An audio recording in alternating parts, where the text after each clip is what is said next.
আসসালামু আলাইকুম প্রিয় বন্ধুরা, আশা করি আপনারা সকলেই ভালো আছেন।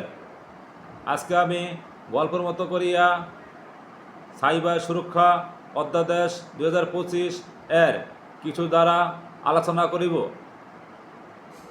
গল্পটি হলো কামাল নামক ব্যক্তি জামাল নামক এক সুনামধন্য ব্যক্তির মানহানিকর ছবি সাইবার অ্যাপসে দিয়ে দেয়।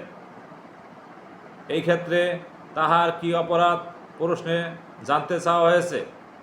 আমরা জানি সাইবার সুরক্ষা অধ্যাদেশ 2025 এর 25 ধারায় কোনো ব্যক্তিকে ব্ল্যাকমেলের উদ্দেশ্যে মানহানিকর ছবি বা ভিডিও বা স্থিরচিত্র সামাজিক যোগাযোগ মাধ্যমে প্রকাশ করিলে তাহার শাস্তি সাইবার সুরক্ষা অধ্যাদেশ 2025 এর 25 ধারায়, যাহার শাস্তি 2 বছর এবং 10 লক্ষ টাকা।